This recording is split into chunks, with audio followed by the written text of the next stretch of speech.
વિદ્યાર્થી મિત્રો, Tapon group of school સંચાલિત આપણી યુટ્યુબ ચેનલ તપોન સાયન્સ એકેડમીમાં હું શિલ્પા મેમ આપ સર્વે વિદ્યાર્થીઓનું હાર્દિક સ્વાગત કરું છું. JEE 12 science chemistry chapter first solid state lecture 13. ચાલો, લાસ્ટ વિડીયો લેક્ચરની અંદર યાદ હોય તો મેં ઘણા બધા MCQ કરાવેલા છે અને બહુ બધી બીજી વસ્તુ આપણે જોઈ હતી, બરાબર છે. તો આઈ થિંક એ બધું તમે જોઈ ગયા હશો, મીન્સ કે ધીરે ધીરે જોતા હશો.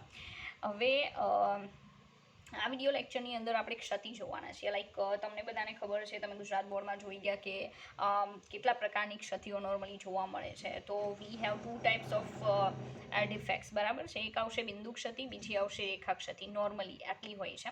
બિંદુ ક્ષતિમાં શું હોય કે કોઈ એક જે સ્ફટિકમય ઘન પદાર્થ છે એના એક પરમાણુ કે બિંદુની આસપાસની આદર્શ ગોઠવણી જે છે, બરાબર, એ આદર્શ ગોઠવણીની અંદર અનિયમિતતા સર્જાય તો એને બિંદુ ક્ષતિ કહેવાય.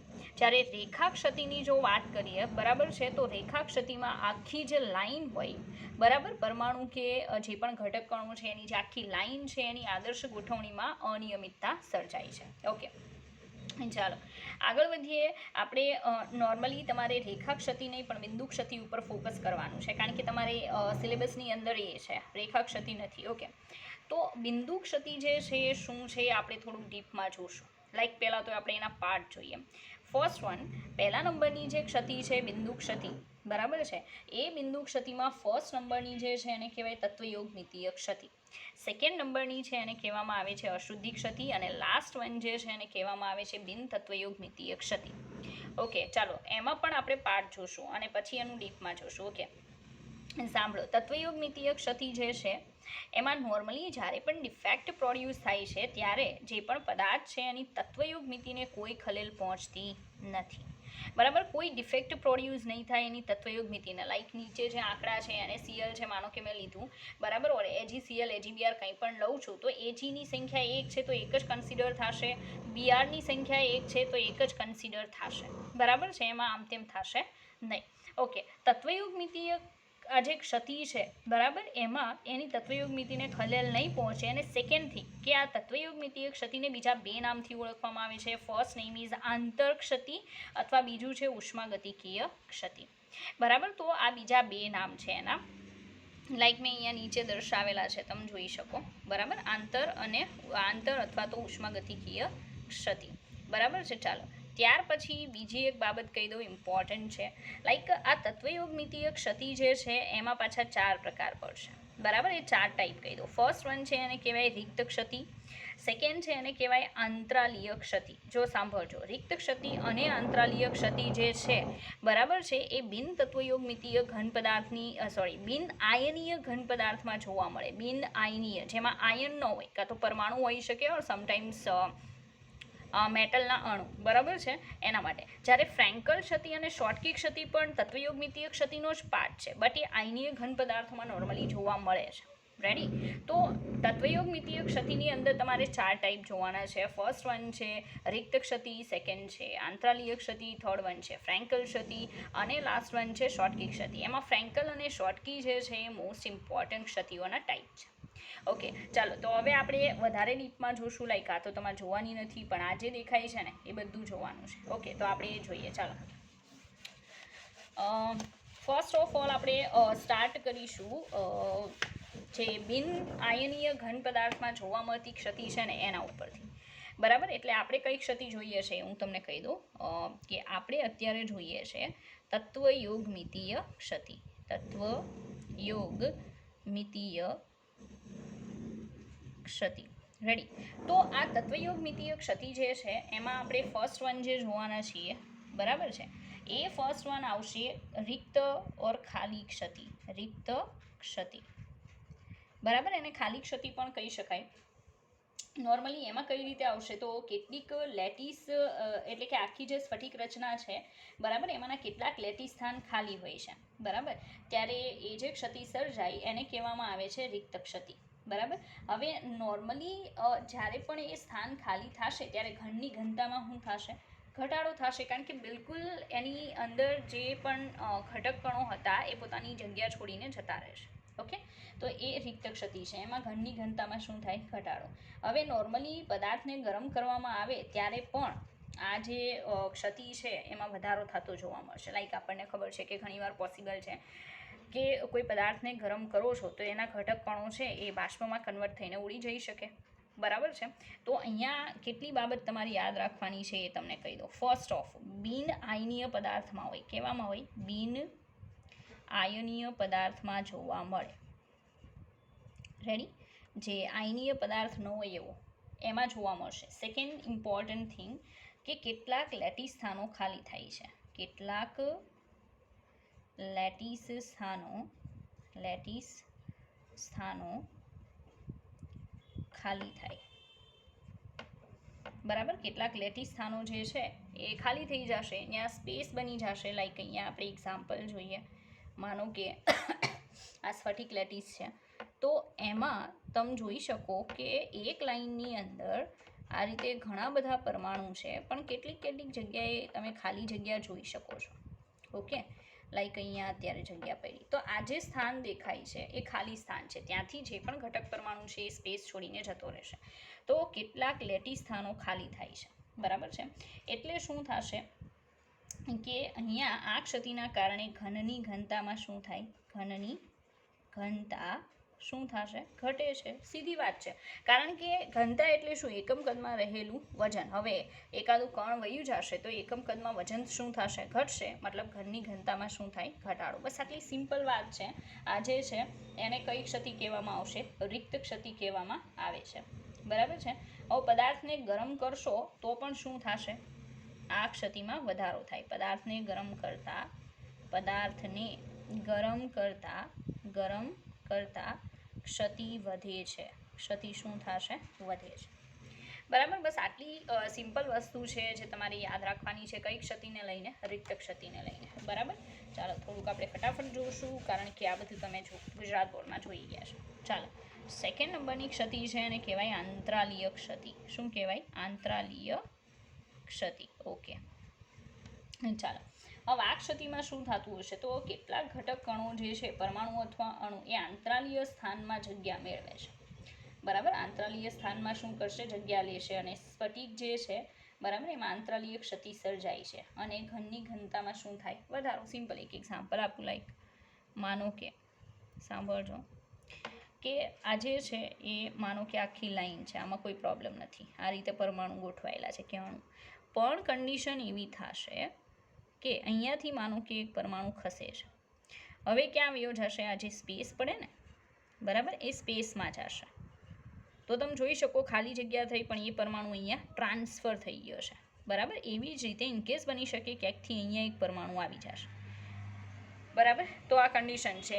તમને બે જગ્યાએ ક્ષતિ જોવા મળશે, અહીંયા અને એક આ જગ્યા ઉપર. રેડી? તો સીધી વાત છે, આ પણ એમાં જોવા મળશે. બિન આયનીય ઘન પદાર્થમાં. બિન આયનીય ઘન પદાર્થ. રેડી? એમાં જોવા મળશે. સેકન્ડ થિંગ, આંતરાલીય સ્થાનોમાં પરમાણુઓ જગ્યા લેશે. આંતરાલીય સ્થાનોમાં પરમાણુઓ ગોઠવાય. રેડી? તો આંતરાલીય સ્થાનો છે એની અંદર પરમાણુઓ ગોઠવાશે તો ઘનની ઘનતામાં વધારો થાય. ઘનની ઘનતા વધે. સિમ્પલ. બરાબર. તો ઘનની ઘનતા જે છે એમાં તમને વધારો થતો જોવા મળશે. તો આ જે ક્ષતિ તમે જુઓ છો બહુ સિમ્પલ છે, યાદ રાખવામાં એટલી કોઈ ડિફિકલ્ટ નથી. હવે પછીની બે ક્ષતિ જે છે ને એ વધારે મહત્ત્વ રાખે છે. બરાબર. ચાલો, તો આપણે જરાક એ ક્ષતિઓની વાત કરશું. એમાં મોસ્ટ ઇમ્પોર્ટન્ટ ફ્રેન્કલ ક્ષતિ, અને બીજા નંબરની કઈ આવશે? તો શોર્ટકી ક્ષતિ. ઓકે, તો ફર્સ્ટ ઓફ ઓલ હવે આપણે જે ક્ષતિ જોવાના છીએ ને એ ટાઈપ તો તત્વયુગ્મિતીય ક્ષતિ જ છે, પણ એમાં આવશે આયનીય સંયોજનોમાં. કયા સંયોજનોમાં? આયનીય સંયોજનોમાં ક્ષતિ. આયનીય સંયોજનોમાં ક્ષતિ. રેડી? ઓકે, આયનીય કમ્પાઉન્ડ્સની અંદર ઇનકેસ ક્ષતિ જોવા મળે તો એના કેટલા ટાઈપ પડશે? બે. એમાંનું ફર્સ્ટ ટાઈપ આપણે જોઈએ છે. લાઈક તત્વયોગમિતીય ક્ષતિનો ત્રીજો જ પ્રકાર છે, પણ આયનીય સંયોજનમાં ક્ષતિનો પહેલો પ્રકાર.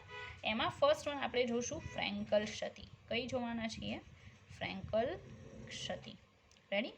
ઓકે, ચાલો. ફ્રેન્કલ ક્ષતિ જે છે એમાં શું થતું હશે નોર્મલી કહી દઉં તો આયનીય ઘન પદાર્થ જે છે એમાં વધુ નાનો આયન, હવે નોર્મલી નાનો આયન કયો હોય? ધન આયન, સીધી વાત છે. ઓકે, એ પોતાના સામાન્ય સ્થાનમાંથી ક્યાં જાય? આંતરાલીય સ્થાનમાં વિસ્થાપન અથવા તો સ્થાન ડિસલોકેશન કરી જાય, બરાબર, જગ્યા ફેરવી નાખે છે.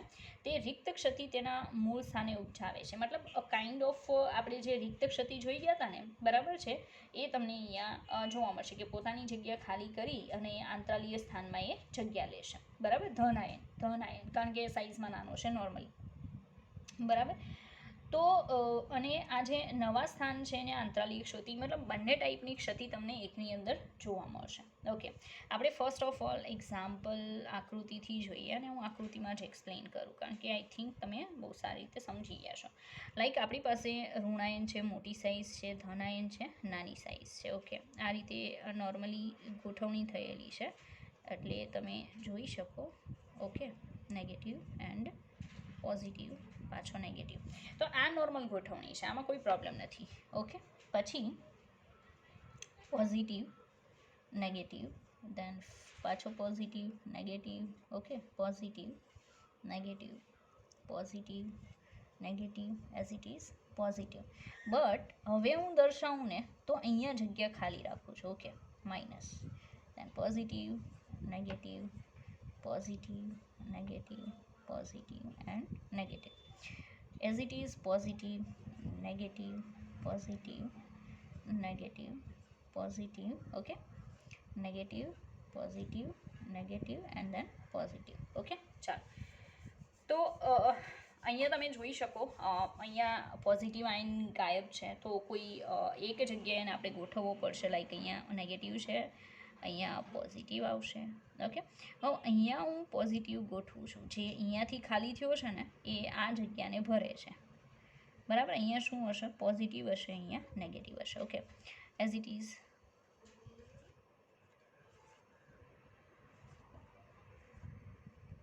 ઓકે, તો આખી આકૃતિ મેં તમારી સામે બતાવી દીધી કે આ આવી આવશે. ઓકે, એ નાના મોટા ચકડા તમે જોઈ લેજો. અહીંયા જે ક્ષતિ ઉત્પન્ન થઈ છે એને શું નામ આપી શકાય? એને કહેવાય આંતર ક્ષતિ. સોરી, રિક્ત ક્ષતિ કહેવાય. માય ફોલ્ટ, રિક્ત ક્ષતિ. ઓકે, અહીંયા જે ક્ષતિ પ્રોડ્યુસ થઈ, બરાબર, એને કઈ કહેવાય? આંતરાલીય ક્ષતિ. શું કહેવાય? આંતરાલીય ક્ષતિ. સિમ્પલ. તો એકની અંદર તમને 2 ટાઈપ્સ ઓફ ડિફેક્ટ્સ જોવા મળે છે, ઇન્વેસ્ટિગેટ કરવા મળે છે, બરાબર.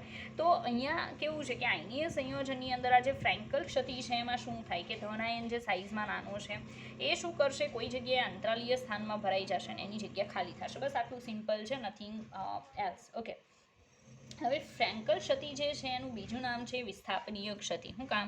જગ્યા બદલાઈ છે એટલે એનું નામ છે વિસ્થાપનીય ક્ષતિ. ઓકે, ધનાયન છે પોતાની સ્પેસ છોડીને બીજે વિસ્થાપન કરે છે એટલે એનું નામ છે વિસ્થાપનીય ક્ષતિ, બરાબર. હવે ઘનની ઘનતામાં ફેર પડતો નથી, બિકોઝ અહીંયાથી દૂર થઈને અહીંયા જ આવે છે ને, એકની એક ઓલામાં રહી છે, એટલે ઘનની ઘનતા બદલાતી નથી. આ સ્ટેટમેન્ટ ઇમ્પોર્ટન્ટ છે. ઘનની ઘનતા બદલાય નહીં, બરાબર. ઘનની ઘનતા એઝ ઇટ ઇઝ રહેશે.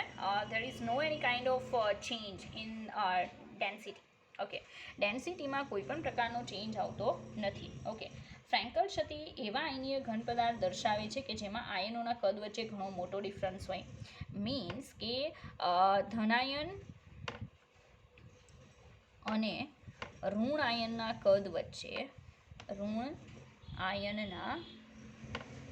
ધનાયન અને ઋણ આયનના કદ વચ્ચે મોટો ડિફરન્સ. કદ વચ્ચે કેવો ડિફરન્સ જોવા મળશે? મોટો તફાવત.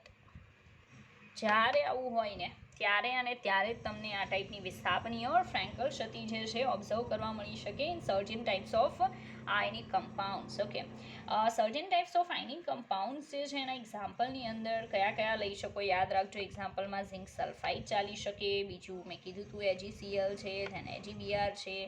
ઓકે, આ ટાઈપના કમ્પાઉન્ડ છે લઈ શકાય, AgI છે. Okay, these all are ionic compounds. Okay, and crystalline compounds. હવે નોર્મલી શું છે કે અહીંયા આ Ag પ્લસ એન્ડ Zn2 પ્લસની સાઇઝ જે છે ને ભાઈ, એમાં રહેલા જે નેગેટિવ આયન દેખાય કે નહીં, એ નેગેટિવ આયન કરતાં બહુ નાની છે. આપણે તો કીધું કે ડિફરન્સ મોટો હોવો જોઈએ સાઇઝ વચ્ચેનો, તો ડેફિનેટલી એવા કમ્પાઉન્ડ લીધેલા છે કે જેમાં ધનાયન ઋણાયન વચ્ચેનો જે સાઇઝનો ડિફરન્સ છે એ ડિફરન્સ મોટો હશે. Okay, then we have examples like ZNS, AgCl, AgBr, AgI. Okay, આ જે છે એની સાઇઝ ઘણી નાની હોય છે. And that is why we can consider these compounds having certain Frankel type of defect. બરાબર છે, એટલે એમાં ફ્રેન્કલ ડિફેક્ટ હોઈ શકે. ઓકે, ચાલો, તો અહીંયા આપણે આ ફ્રેન્કલ ક્ષતિ જોઈ મેં બહુ શોર્ટમાં એક્સપ્લેન કરી છે, પણ એમાં કાંઈ બાકી નથી રહેતું, બધું આવી ગયું. ઓકે, ચાલો આગળ જોઈએ. હવે ફ્રેન્કલ ક્ષતિ પછી આપણે જે જોવાના છીએ એ ક્ષતિ જે છે એ આવશે શોર્ટકી ક્ષતિ. સેકન્ડ, ઓકે, શોર્ટકી ક્ષતિ. શોર્ટકી ક્ષતિ. ચાલો, શોર્ટકી ક્ષતિ જે છે એમાં કઈ રીતે જોવા મળે છે આપણે જોઈએ તો નોર્મલી એવા આયનીય ઘન પદાર્થોમાં જોવા મળતી ક્ષતિ છે કે જેની અંદર ધનાયન અને ઋણાયનની જે સાઇઝ જે છે, બરાબર, એ સાઇઝ વચ્ચે કોઈ એટલો મોટો ડિફરન્સ જોવા મળશે નહીં, નજીકના સરખા જેવા હશે. કદ જે છે હમણાં આપણે જોઈએ કે કદ વચ્ચે મોટો ડિફરન્સ હોવો જોઈએ, બટ આ જે ક્ષતિ છે એમાં તમને જોવા મળશે, ઓબ્ઝર્વ કરવા મળશે કે there is no bigger difference between the sizes of ધનાયન positive ion and negative ion. બરાબર, કે ધનાયન અને ઋણાયનના કદ વચ્ચે કોઈ મોટો ડિફરન્સ હોતો નથી. ઓકે, તો અહીંયા દર્શાવી દઉં છું, પોઝિટિવ એન્ડ નેગેટિવ આયનના કદ નજીકના કેવા હોવા જોઈએ? સરખા હોવા જોઈએ.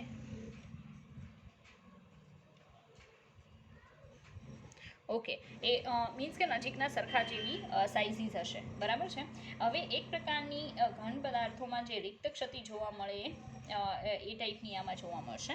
બરાબર, વિદ્યુતીય તટસ્થતા જાળવી રાખવા માટે અનુપસ્થિત એટલે કે જે ગાયબ થયેલો ધનાયન છે એની અને ઋણાયનની સંખ્યા કેવી હોય? સેમ રહેશે. લાઈક એક્ઝામ્પલ આપો, આકૃતિથી જ સમજાવું છું. દૂર થશે ને તો બંને દૂર થશે. ધનાયન જેટલી સંખ્યામાં દૂર થશે એટલી જ સંખ્યામાં નેગેટિવ આયન જે છે પોતાની સ્પેસ છોડી અને ગાયબ થશે. લાઈક અહીંયા આ positive, sorry, it's negative.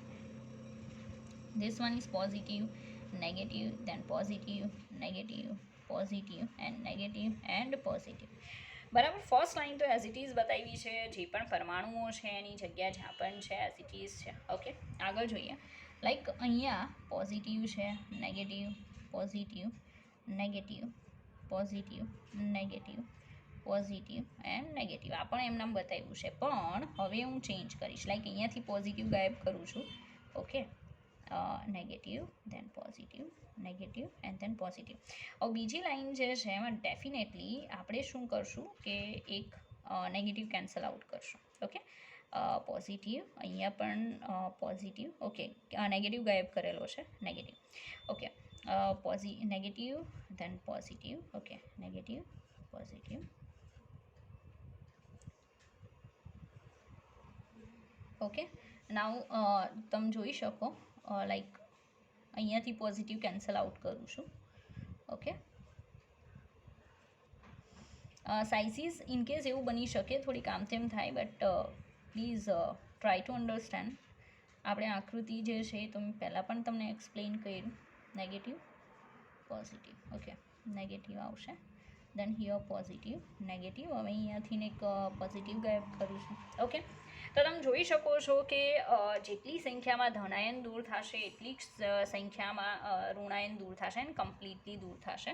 Like અહીંયા તમે જોઈ શકો ખાલી સ્થાન પડે છે, તો આ કઈ ક્ષતિ આવશે? રિક્ત ક્ષતિ આવશે.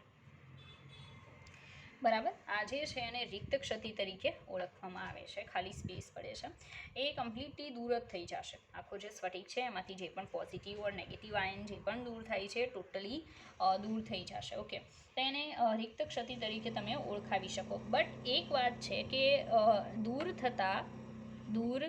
થતાં પોઝિટિવ એન્ડ નેગેટિવ આયનની સંખ્યા સેમ હોય છે. આયનની સંખ્યા કેવી હોય છે? સમાન હોય છે. એન્ડ દેટ ઇઝ વાય વિદ્યુતીય રીતે તટસ્થ રહે છે. વિદ્યુતીય રીતે કેવો રહેશે? તટસ્થ રહે છે. બરાબર, મતલબ કે પોઝિટિવ એન્ડ નેગેટિવ આયન જે પણ દૂર થાય છે એ સરખી સંખ્યામાં દૂર થશે, એટલે વિદ્યુતીય રીતે તટસ્થતા જળવાઈ રહેશે. બરાબર છે. શોટકી ક્ષતિ જે છે પદાર્થની ઘનતામાં શું કરશે? ઘટાડો થશે. કારણ કે તમે જુઓ છો કે કમ્પ્લીટલી દૂર થાય છે. પહેલાંમાં તો કમ્પ્લીટલી દૂર નહોતું થતું, ખાલી સ્પેસ ચેન્જ કરતું હતું તો અંદર ને અંદર જ તે. પણ અહીંયા ઘનની ઘનતા શું થશે? ઘટે છે. ઘનની ઘનતા શું થાય? ઘટે છે. ઓકે, આ વસ્તુ ખાસ યાદ રાખજો. આયનીય ઘન પદાર્થોમાં આવી ક્ષતિની સંખ્યા અર્થસૂચક હોય છે. આપણે એક એક્ઝામ્પલ લઈએ. આ એક્ઝામ્પલ ઇમ્પોર્ટન્ટ છે. આઈ થિંક તમે લોકો સમજી ગયા હશો. આપણે બીજી વાર જોઈએ છે. ઓકે, ચાલો. પ્લીઝ એ એક્ઝામ્પલ છે અને બહુ ધ્યાનથી સમજવાની ટ્રાય કરજો. લાઈક આપણી પાસે એક્ઝામ્પલમાં છે NaCl. ઓકે, શું છે આપણી પાસે? NaCl છે. હવે NaCl જે છે એમાં આશરે 10⁶ શોટકી ક્ષતિ પ્રતિ સેન્ટીમીટર ક્યુબ ઓરડાના તાપમાને હોય છે. એટલે કે રૂમ ટેમ્પરેચર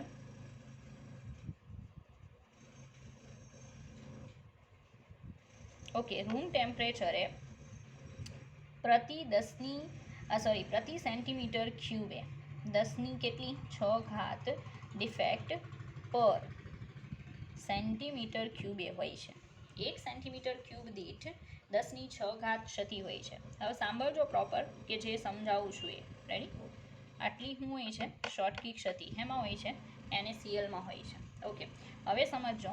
કહેવાનું એમ છે કે 1 સેન્ટીમીટર ક્યુબમાં 1 સેન્ટીમીટર ક્યુબમાં 10⁻22 આયનો હોય છે. 10⁻22 શું હોય છે? આયનો. તો સીધી વાત છે ને, 10⁻22 આયનો એ 10⁶ શોટકી ક્ષતિ છે NaClમાં. બરાબર છે. તો દર 16 આયનોમાં એક શોટકી ક્ષતિ હોય છે. ઓકે, આપણે એક ત્રિરાશિ મૂકીએ જે તમને સમજમાં આવે કે 10⁻22 આયનોએ 10⁶ શું હોય છે? શોટકી ક્ષતિ હોય છે. શોટકી ક્ષતિ હોય છે. રેડી? તો 10⁻16 આયનોમાં કેટલી શોટકી ક્ષતિ હોય? બરાબર? અથવા તમે આનાથી ઊંધું લખી શકો. લાઈક એમ લખી શકો 10⁶ શોટકી ક્ષતિ 10⁻22 આયનો એ હોય છે. 22 આયનો એ હોય માટે એક શોટકી ક્ષતિ કેટલા આયનોએ હશે? કેટલા આયનોએ હશે? Ready? This is our question. Okay, now આપણને ખબર છે 10⁶ ત્યારે 10⁻22 આયનો એ હોય તો એક શોટકી ક્ષતિ કેટલાય? તો આપણે કહેશું કે 10⁻22 છેદમાં 10 કેટલી ઘાત આવશે? 6 ઓકે, તો 10⁻22 માઇનસ કેટલી થાય? 6. 10⁻22 માંથી 6 કેન્સલ આઉટ કરો. નાવ આપણો આન્સર શું આવશે? 18. તો 19, 20, 21, 22. ઓકે, 4. તો 10ની કેટલી ઘાત આવશે? 16. રેડી? તો આપણને મળશે 10⁻16 આયનો એ એક શોટકી ક્ષતિ હોય છે. બસ સિમ્પલ છે, એટલું કોઈ ડિફિકલ્ટ નથી. ફરીવાર કહો, લાઈક એક્ઝામ્પલ છે NaCl રૂમ ટેમ્પરેચર 10⁶ 1 સેન્ટીમીટર ક્યુબે 10⁶ ક્ષતિ છે અને 1 સેન્ટીમીટર ક્યુબમાં 10⁻22 આયનો છે. તો સીધી વાત છે ને કે 10⁻22 આયનો એ 10⁶ શોટકી ક્ષતિ હોય. રેડી? તો ઊંધું લખી શકાય 10⁶ શોટકી ક્ષતિ 10⁻22 આયનો એ હોય તો એક શોટકી ક્ષતિ કેટલા આયનો એ હોય? તો 10⁻16 આયનો એ એક શોટકી ક્ષતિ હોય. સિમ્પલ. ઓકે, ચાલો આગળ વધીએ.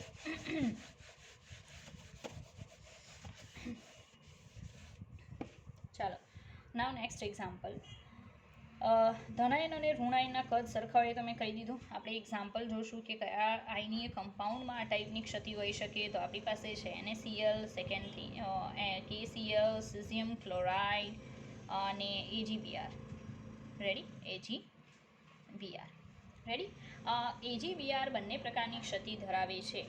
This one is most IMP because many of time they asked question related to AgBr. Okay, what kind of defect can be considered in AgBr? AgBr ની અંદર કયા ટાઈપની ક્ષતિ છે જે આપણે કન્સિડર કરી શકીએ? તો બંને આવશે, ફ્રેન્કલ પણ આવશે અને શોટકી પણ આવશે. ઓકે, યાદ રાખવું. ગુજકેટમાં પછી ઘણી બધી એન્ટ્રન્સ એક્ઝામની અંદર એ લોકો આ ક્વેશ્ચન પૂછે છે. ઓકે, ચાલો આગળ વધીએ. તો અહીંયા આપણે તત્વયોગ ક્ષતિ જે છે એ ક્ષતિ કમ્પ્લીટ કરી. ઓકે, હવે આગળ વધશું. સેકન્ડ નંબરની તત્વયોગ ક્ષતિનો બીજો પ્રકાર જોવાનો છે. તત્વયોગ ક્ષતિ જે છે એનો બીજો પ્રકાર, એનો સેકન્ડ ટાઈપ છે, મેં લખીને બતાવ્યું હતું તમને, અશુદ્ધિ ક્ષતિ. શું આવશે? અશુદ્ધિ ક્ષતિ. ઓકે, તો અશુદ્ધિ ક્ષતિમાં શું જોવા મળશે એ આપણે જોઈએ. તમને ખ્યાલ જ હશે તેમ છતાંય. રેડી? આપણી પાસે એક્ઝામ્પલ બહુ સારું એવું છે, લાઈક NaCl. જો આપણે વિગલિત NaCl જે છે એમાં થોડોક SrCl2નો ઉમેરો કરીએ તો અને પછી એનું સ્ફટિકીકરણ કરીએ તો Na+ કેટલાક સ્થાનો Sr2+ આયનો વડે મેળવી લેવામાં આવે છે.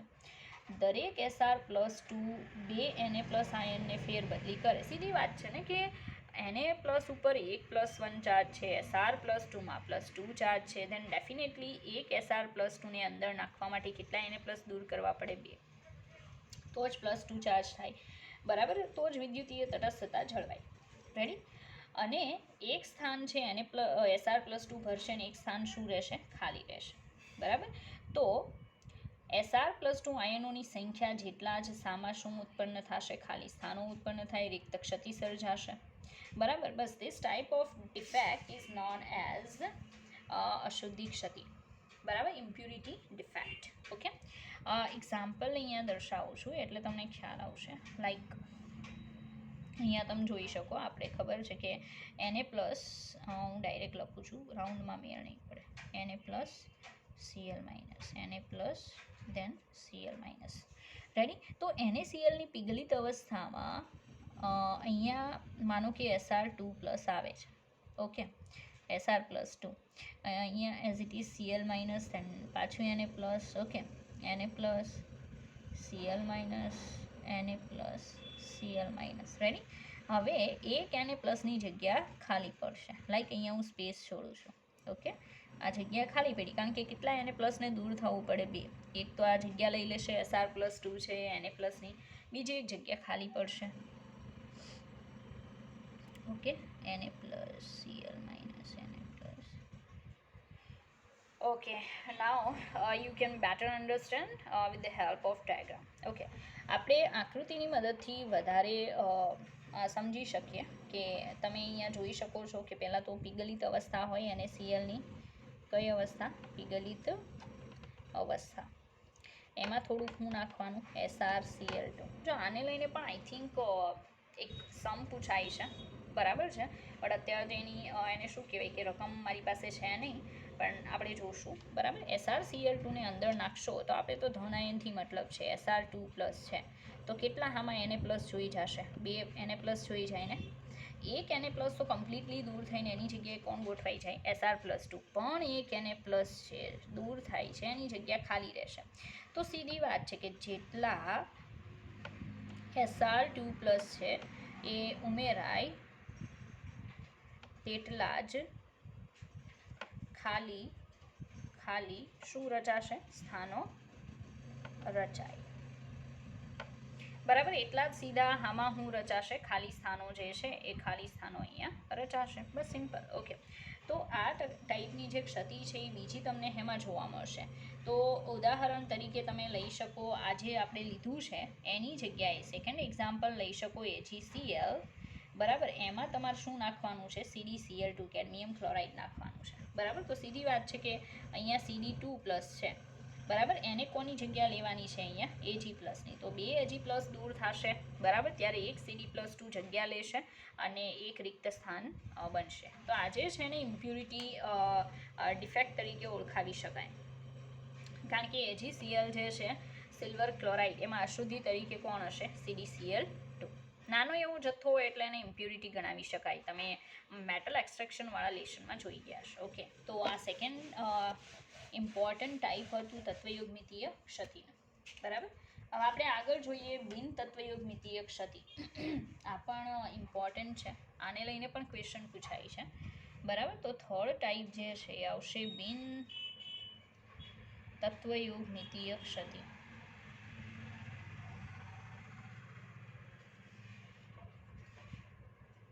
આગળનું જે છે એ તત્વયોગ મિતીય ક્ષતિનો પ્રકાર નહોતો, બરાબર છે. ઇનકેસ મેં કહી દીધું હોય તો અહીં ફોલ્ટ છે, બરાબર. એ કોનો પ્રકાર હતો? બિંદુ ક્ષતિનો પ્રકાર હતો. રેડી? આ બિંદુ ક્ષતિનો થર્ડ પ્રકાર છે. આગળનો છે અશુદ્ધિ ક્ષતિ સેકન્ડ ટાઈપ હતો, અને તત્વયોગ મિતીય ક્ષતિ જેમાં આપણે બીજા 4 ટાઈપ જોયા એ પણ બિંદુ ક્ષતિનો ટાઈપ હતો. ચાલો, બિન તત્વયોગ મિતીય ક્ષતિ છે એમાં નામ ઉપરથી જ આપણને ખબર પડે છે કે અહીંયા જે પણ ક્ષતિ બને છે એના કારણે એની તત્વયોગ મિતિને અસર થતી હશે. કોને અસર થાય? તત્વયોગ મિતિ. તત્વયોગ મિતિને ખલેલ પહોંચે. ઘણાને થતું હશે ભાઈ આ તત્વયોગ મિતિ છે શું? તો આપણે જ્યારે કોઈ અણુસૂત્ર લખીએ ત્યાં નીચે જે આંકડા લખીએ કે નહીં એને તત્વયોગ મિતિ કહેવાય, બરાબર છે. ચાલો, હવે આ બિન તત્વયોગ મિતિય ક્ષતિ જે છે, બરાબર છે, એમાં મેઇન 2 પ્રકાર આવશે. એક ધાતુ વધારો ક્ષતિ અને એક ધાતુ ઉણપ ક્ષતિ. કેટલા ટાઈપ આવશે? 2, બરાબર. એકને કહેવામાં આવે છે ધાતુ વધારો ક્ષતિ અને બીજા નંબરનું છે એને કહેવાય ધાતુ ઉણપ ક્ષતિ. રેડી? તો ધાતુ વધારો ક્ષતિ અને ધાતુ ઉણપ ક્ષતિ આ 2 ટાઈપ નોર્મલી જોવા મળે છે. ઓકે, એમાં ફર્સ્ટ ઓફ ઓલ આપણે જે જોશું એને કહેવામાં આવે છે ધાતુ વધારો ક્ષતિ. રેડી? ઇમ્પોર્ટન્ટ છે, એમાં આપણે જરાક ફોકસ કરીશું. તો ફર્સ્ટ ઓફ ઓલ ધાતુ વધારો ક્ષતિ. ચાલો, ધાતુ વધારો ક્ષતિ. ઓકે, ચાલો, ધાતુ વધારો ક્ષતિમાં શું હોય છે એ તમને કહી દઉં. હવે એનાયનીય એટલે કે ઋણાયન જે છે, બરાબર, એના કારણે ધાતુ વધારો ક્ષતિ એ આપણે પહેલાં જોવાનું છે, બરાબર. કારણ કે એમાં પણ છે ને આઈ થિંક ટાઈપ પડે છે અને એ ટાઈપ આપણે જોવાના છે. તો એમાં ફર્સ્ટ ઓફ ઓલ આપણે જોશું એનાયનીય ઋણ આયનીય રિક્ત સ્થાનોના કારણે ધાતુ વધારો ક્ષતિ, બરાબર. તો એમાં જોવા શું મળે કે માનો કે NaCl કે KCl જેવા આલ્કલી હેલાઇડ છે એમાં આ પ્રકારની ક્ષતિ જોવા મળે. એનાયનીય એટલે કે ઋણ આયનના ખાલી સ્થાનોના કારણે ધાતુ વધારો ક્ષતિ, બરાબર. તો આમાંય તે એ કરીને એનાયનના રિક્ત સ્થાનોના લીધે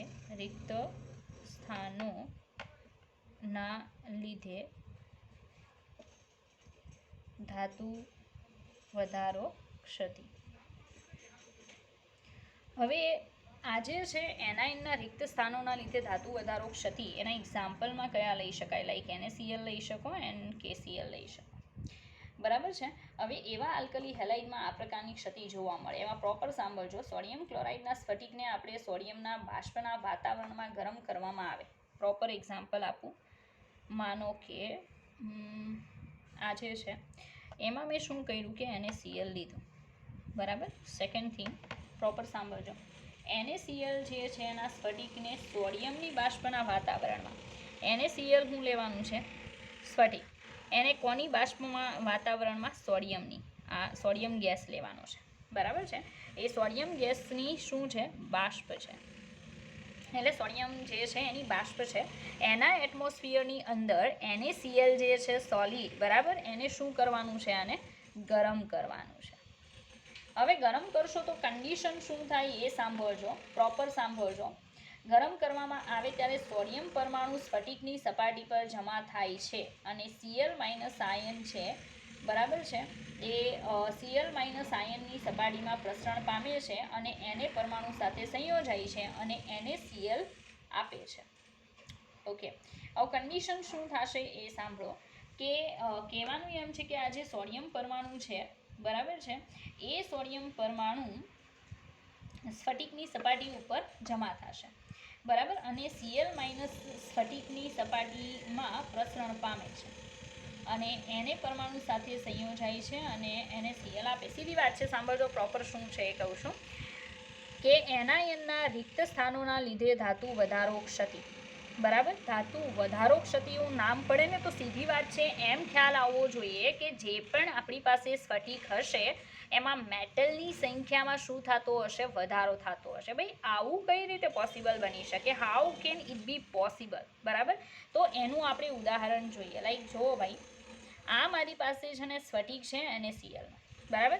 એમાં તમને ખ્યાલ છે કે એક Na પ્લસ હશે, then second Cl minus, then Na plus, then Cl minus. Okay, this is continuously તમને જોવા મળશે ઓલ ઓફ ધી સ્પેસીસ પર. Okay, now Na plus, Cl minus, Na plus, then Cl minus. Okay, now અહીંયા હું એવું કરી દઉં છું કે ઇલેક્ટ્રોન કરું છું, મતલબ Cl માઇનસ છે પોતાની સ્પેસ છોડીને જશે, ગાયબ થશે. એ હમણાં અહીંયા સમજાવું છું why it is possible here.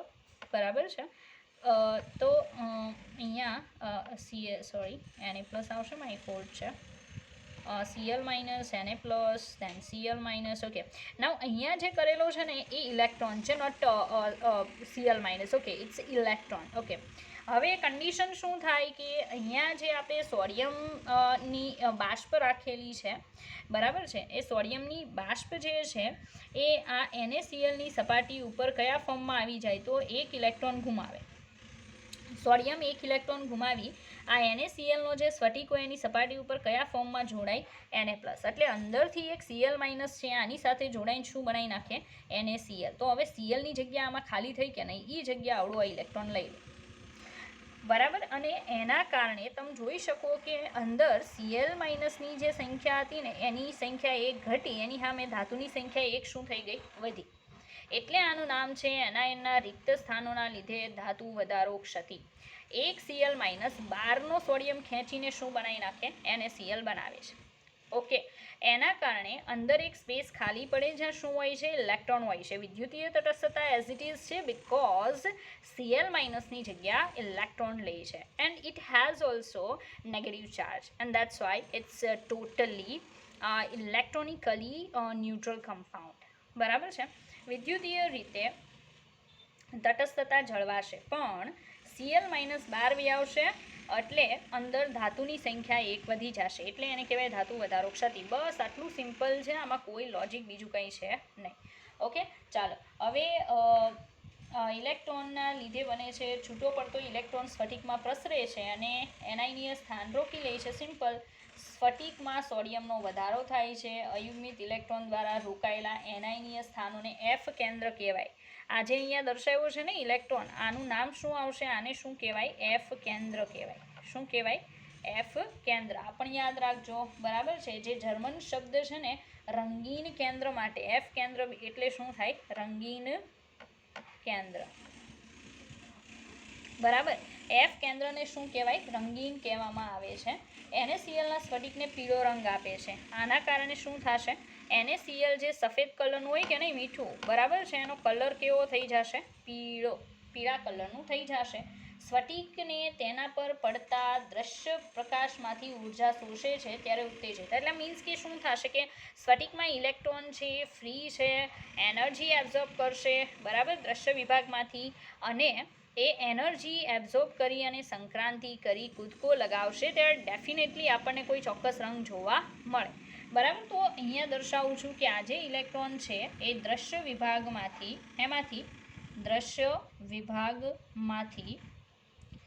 ઉર્જા શોષે છે. ઉર્જા શું કરે છે? એબ્ઝોર્બ કરે છે. એમાંથી એ ઉર્જા શોષી અને સંક્રાંતિ કરે છે.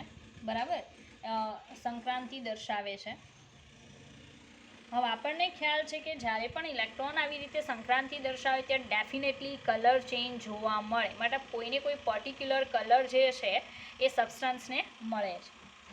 રેડી? તો બસ આ ટાઈપનું જે પણ છે, બરાબર, એ તમને આમાં જોવા મળે. LiClના સ્ફટિકને વધુ લિથિયમ આછો ગુલાબી રંગ અને KClના સ્ફટિકને વધુ પોટેશિયમ જાંબલી રંગ આપે છે. ઓકે, બીજા બે એક્ઝામ્પલ આપણી પાસે છે. NaCl જે છે, બરાબર છે, એનો કલર પીળો થઈ જાય આ ક્ષતિના કારણે. પણ આવી ક્ષતિ જો તમને બીજા કમ્પાઉન્ડમાં જોવા મળે તો કયો કલર આવશે એ આપણે જોઈએ. રેડી?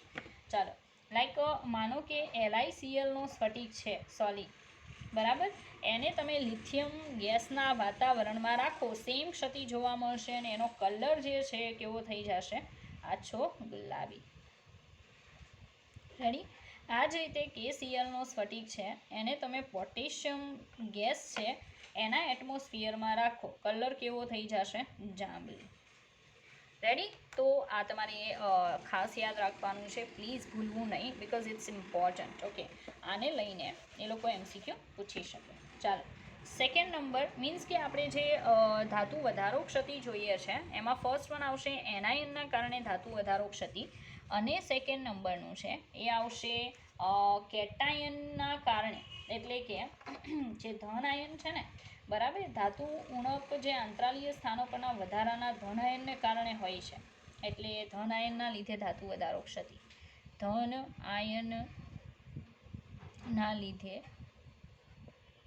આયનના લીધે શું થશે? ધાતુ વધારો ક્ષતિ. બરાબર, ધાતુ વધારો ક્ષતિ. ચાલો, ધન આયન છે, ધન આયનના કારણે ધાતુ વધારો ક્ષતિ કઈ રીતે જોવા મળશે આપણે જોઈએ. આપણી પાસે એક્ઝામ્પલ છે ઝિંક ઓક્સાઇડ. બરાબર, ઝિંક ઓક્સાઇડ છે, એને ઓરડાના તાપમાને સફેદ રંગ હોય છે નોર્મલ કન્ડિશનમાં, એટલે કે રૂમ ટેમ્પરેચરે કેવો કલર હોય છે? સફેદ હોય છે. બરાબર, પણ જો તમે એને ગરમ કરશો, બરાબર, તો ગરમ કરો એટલે એમાંથી Zn2+ છૂટું પડી પ્લસ 1r42 ગેસ થઈ જશે અને 2 ઇલેક્ટ્રોન કેન્સલ આઉટ થશે. બરાબર છે. હવે સ્ફટિકમાં ઝીંકનો વધારો કઈ રીતે? ઓક્સિજન તો ગેસિયસ ફોર્મમાં છે ને, વાયુ સ્વરૂપે ઉડી જાય. તો ઘણા એમ કહે કે મેડમ બધા જ ઓક્સિજન ઉડી જાય તો ઝિંક ઓક્સાઇડ કઈ રીતે વધે? ભાઈ બધા નહીં ઉડી જાય ઓક્સિજન, થોડા ઘણા જે પણ O2માં કન્વર્ટ થઈ શકશે ગેસિયસ ફોર્મમાં એટલા દૂર થશે, બધા નહીં થાય. ઓકે, એટલે ZnOનો સ્ફટિક તો એઝ ઇટ ઇઝ છે, સ્ફટિક છે જ. ઓકે, પણ એમાંથી કેટલાક અમુક અંશે જે ઓક્સિજનના ફોર્મમાં કેન્સલ આઉટ થાય છે, બરાબર, પણ આ તો રહેશે ને, સ્ફટિકમાં કોનું પ્રમાણ વધી જશે? Zn+નું. Zn+2 શું છે? ધાતુ. તો ધાતુનો શું થઈ ગયો? વધારો. And that's why this is also known as ધાતુ વધારો ક્ષતિ. પણ કોના લીધે? હવે ધનાયનના લીધે, કારણ કે ધનાયનામાં વધે છે. બરાબર છે. તો ધનાયન જે છે એના લીધે ધાતુ વધારો ક્ષતિ થશે. બહુ સિમ્પલ એક્ઝામ્પલ છે, બરાબર, એટલું કંઈ ડિફિકલ્ટ છે નહીં. એટલે અહીંયા કન્ડિશન કેવી થાય કે ફર્સ્ટ ઓફ ઓલ તો તમે એનું સૂત્ર આવું લખતા હતા ZnO, બટ જ્યારે આવી ક્ષતિ પ્રોડ્યુસ થાય ત્યારે તમારે લખવું જોઈએ Zn1+xO. 1+x એટલા માટે કારણ કે જેટલા x ઓક્સિજન દૂર થશે એટલા ઝિંક અહીંયા વધી જશે. બરાબર છે. Zn+2 આયન આંતરાલીય સ્થાન તરફ ખસે છે અને ઇલેક્ટ્રોન પડોશી આંતરાલીય સ્થાનો તરફ ખસે છે. Zn+2 જે છે એ ખાલી જગ્યાઓમાં ગોઠવાશે અને હજી પણ બીજી જે ખાલી જગ્યા અંદર સર્જાય ત્યાં કોણ ગોઠવાશે? ઇલેક્ટ્રોન ગોઠવાશે. ઓકે, તો મતલબમાં આ જે ક્ષતિ છે એને કહેવામાં આવશે ધનાયનના કારણે ધાતુ વધારો ક્ષતિ. અને પછી ક્ષતિવાળું જે ઝિંક ઓક્સાઇડ છે એ પીળા કલરનું હશે, મતલબ આમાં પણ કલર ચેન્જ થશે ડેફિનેટલી. બરાબર છે, બસ એવી સિમ્પલ ક્ષતિ છે. આગળ વધીએ ધાતુ ઉણપ ક્ષતિ. બરાબર, ઓલ ટાઈપ્સની ક્ષતિ આજ આપણે ફિનિશ કરશું અને થોડુંક આગળ પણ જોઈશું. રાઈટ? ચાલો, સેકન્ડ ટાઈપ છે ધાતુ ઉણપ ક્ષતિ. ધાતુ ઉણપ ક્ષતિ. રેડી? ધાતુ ઉણપ નામ પરથી જ ખબર પડી ગઈ કે જે પણ આખું સ્ફટિક હશે એમાંથી મેટલ જે છે મેટલનો શું થવાનો છે? ઘટાડો થવાનો છે. મેટલ જે છે એનું પ્રમાણ શું થશે? ઘટી જશે. ઓકે, ચાલો, ધાતુ ઉણપ ક્ષતિ છે એવા ઘણા ઘન પદાર્થો જેમને તેમના તત્વયોગ મિતીય સંઘટન મુજબના બનાવવા મુશ્કેલ છે અને તત્વયોગ મિતીય પ્રમાણ કરતાં ઓછા પ્રમાણમાં ધાતુ આયન ધરાવે છે. વિશિષ્ટ એક્ઝામ્પલ છે, બહુ ઇમ્પોર્ટન્ટ છે, FeO. આને લઈને સમ પૂછાઈ શકે. બરાબર, દાખલો એક્ઝામની અંદર આવી શકે. લાઈક આપણને પૂછી શકે FeO.95, બરાબર, ઓક્સિજન એ 93 પણ હોઈ શકે અને 96 સુધી જઈ શકે. લાઈક ક્યાંથી ક્યાં? તો Fe.93O થી Fe.96O. આમાંથી કોઈ પણ આંકડો તમને આપી અને એ લોકો એક્ઝામની અંદર પૂછી શકે. હવે તમારી તમે ભલે ગુજરાત બોર્ડમાં સમજી ગયા હોય તેમ છતાંય આઈ થિંક તમને એકાદ જગ્યાએ તો આમાં પ્રોબ્લેમ હશે. લાઈક કઈ રીતે આવું કઈ રીતે પોસિબલ બનતું હશે કે કોઈની નીચે આંકડો પોઈન્ટમાં આવી શકે? તો એક્સપ્લેન કરું, સાંભળજો. કન્ડિશન એવી હોય છે, આ વિદ્યુતીય રીતે તટસ્થ કઈ રીતે હશે? ઉપર કોઈ ચાર્જ નથી. And Y this happen? બરાબર છે. તો આમાં શું હોય છે એ સાંભળજો કે Fe.93 જે છે ને, બરાબર, એ 93માં હકીકતમાં Fe+2 હશે કે +3 હશે? તો સાંભળજો, Fe+2 પ્લસ Fe+3 બંનેનો સરવાળો 0.93 થાય. એકે ગણતરી કરવી તો સામે ઓક્સિજન કેટલો હોય? 1 હોય, તો 0.93 જેમ કેટલા થયા? 1 થયા.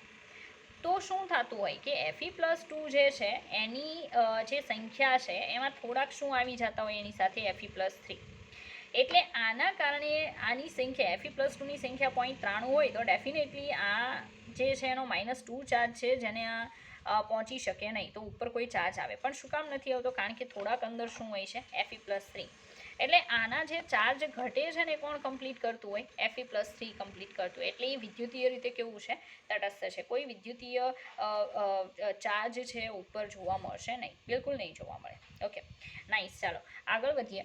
હવે સવાલ કેવો પૂછાય છે ને એ તમને કહું. રેડી? આમાં ગણતરી કેટલાય થાય? 0.93 જેમ 1. ઓકે, ચાલો ક્વેશ્ચન જે પૂછાય છે ને એ તમને એક્સપ્લેન કરું.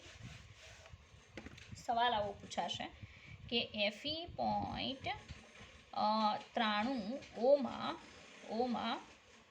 Fe2+ અને Fe3+ ના પર્સન્ટેજ પ્રમાણ જણાવો. આ ક્વેશ્ચન છે, આવો સવાલ પૂછાય છે.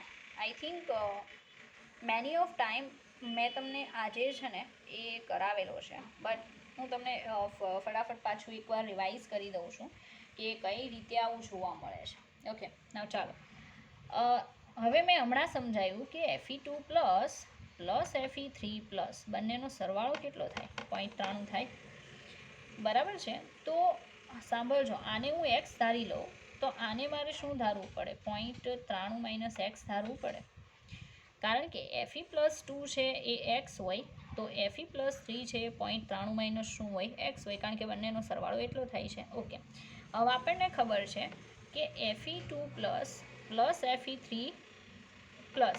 આ બંનેનો જે ચાર્જ છે ઇઝ ઇક્વલ ટુ કોના ચાર્જ બરાબર થઈ જતો હોય? O-2. એટલે તો વિદ્યુતીય રીતે તટસ્થ છે. હમણાં જે એક્સપ્લેન કર્યું થોડીક વાર પહેલાં. તો હું અહીંયા લખીશ x plus 0.93 - x is equal to -2 થાય ને? હું ચાર્જ જે છે કે નહીં, બરાબર? હા, અહીંયા સોરી, માય ફોલ્ટ. અહીંયા કેટલા આવશે? આગળ 2 આવશે, કારણ કે જે ઉપર ચાર્જ છે એ ચાર્જ આપણે અહીંયા સરખાવ નહીં, તો -2 જ આવશે, બરાબર? સહેજ આગળ લઈ લઉં છું. અહીંયા શું લખાય? ચાર્જ આરે 2x પ્લસ અહીંયા શું આવશે? 3.93 - x is equal to -2. Charge લખ્યો છે, રેડી? પણ આ સાઈડ લખું તો શું લખાય? +2 લખાય ને. આ સાઈડ લખું તો -2 લખાય. એટલે અહીંયા 2 આવશે. હવે આપણી પાસે 2x છે પ્લસ 0.93 ગુણ્યા 3 કરવાના છે આપણે, રેડી? તો એના માટે મને કેલ્સી જોશે, જે હું ફાઇન્ડ કરું છું. તો ઇટ ટેક્સ ટાઈમ. રેડી? ચાલો, તો 0.93 - 3 0.93 ગુણ્યા 3. ઓકે, એ આવશે 2.79. 2.79x sorry -0.93x is equal to 2. Okay, 2x અને -0.93x, રેડી? 2.79 તો છે જ, ઓલરેડી છે, એટલે 2 - 0.93 એટલે 1.07x, બરાબર? એને હું પહેલી સાઈડ જવા દઉં તો 1.07x is equal to 0.79. Okay, હવે એક્સને હું એઝ ઇટ ઇઝ રાખું, બરાબર? એક્સને કરતા બનાવું તો 0.79 ડિવાઇડેડ બાય 0.79 ભાગ્યા 8.07 ઇઝ ઇક્વલ ટુ 0.7383 આવે છે. સાંભળજો, આ તમને x મેળવું. હવે x જે છે એ Fe બરાબર છે ને, Fe+3 એટલે x જેટલા છે. તો Fe3+ છે એ કેટલા મળ્યા આપણને? Sorry, Fe+2, my fault. Fe+2 કેટલા મળે છે? 0.7383. પણ આ એકે મળે છે ને, કેટલાય 0.93 મળે છે ને, તો આપણું આવશે 0.93 હોય ત્યારે 0.7383 છે, બરાબર? તો 100 કેટલા? એટલે અહીંયા 1 રાખવો પડશે. 1 કેટલા?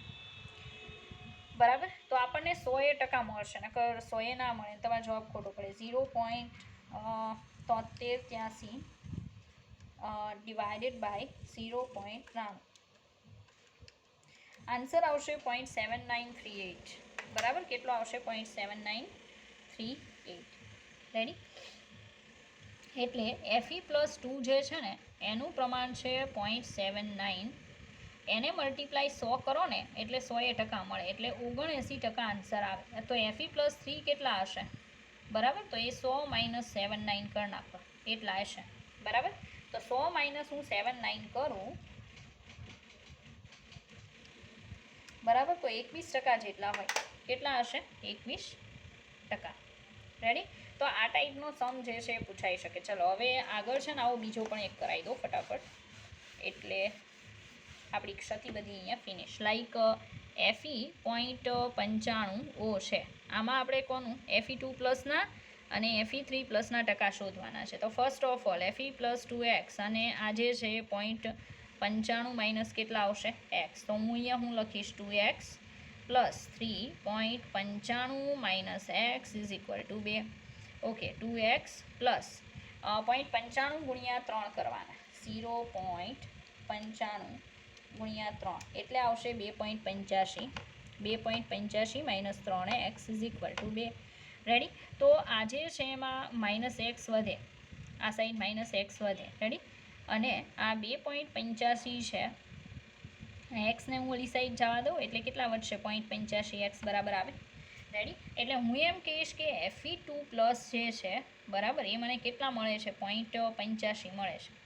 બરાબર, પણ એ કેટલાય 0.85 મળે છે? 0.95 જ્યારે Fe ટોટલ હોય ત્યારે આપણને 0.85 Fe+2 મળે છે. બરાબર, તો એક કેટલા? આપણે એક જ ગણતરી કરવાની હોય, તો 0.85 / 0.95. રેડી? 0.85 / 0.95 તો આવશે 0.8947. 0.8947. બરાબર, એને ગુણ્યા 100 કરું ને તો મારો જવાબ આવશે 89.47%. બરાબર, તમે જોઈ શકો આ 89 આવે છે ને આ 85 ભૂલથી ને ટીક નહીં કરતા. બરાબર છે, નહીં તો પ્રોબ્લેમ થશે. એટલે કહેવાનું એમ છે કે 89% જેટલું Fe+2 હોય તો 100 - 89.47 કરો તો કેટલો જવાબ આવશે? -100. તો આવશે કંઈક, સોરી, 100 - 89.47 10.53%. 10.53% શું હશે? Fe3+ હશે. રેડી? આ રીતે તમે ટકા જે છે ને એ નોર્મલી ફાઇન્ડ આઉટ કરી શકો. રેડી? તો આજે મેં તમને એક્સપ્લેન કર્યું એ પર્સન્ટેજ કઈ રીતે ફાઇન્ડ આઉટ કરી શકાય એ તમને એક્સપ્લેન કરેલું છે. ઓકે, નાવ હવે આગળ જે આપણે જોવાના છીએ, બરાબર છે, એ શું જોશું? તો એ આપણે લેસનનો લાસ્ટ જે પોર્શન છે એ નેક્સ્ટ વિડીયો લેક્ચરમાં એ પોર્શન હું ફિનિશ કરીશ. બરાબર છે, તો આપણે નેક્સ્ટ વિડીયો લેક્ચરની અંદર આગળ જોશું અને આપણે આ લેસન ફિનિશ કરશું. ઓકે.